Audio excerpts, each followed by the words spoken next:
Friends, మా daddy అయితే జీపెక్కలు తెచ్చాడు.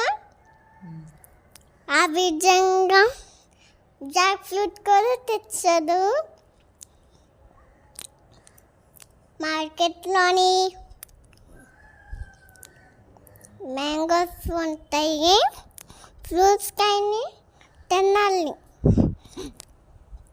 హెల్దీగా ఉంటుంది. వీడియో నచ్చితే షేర్ చేయండి, సబ్స్క్రైబ్ చేసుకుని. వీడియోని లైక్ చేయట్లేదు, మళ్ళీ కూడా లైక్ చేయండి, షేర్ చేయండి, సబ్స్క్రైబ్ చేయండి. కామెంట్లోని బిజీగా ఉండొద్దు.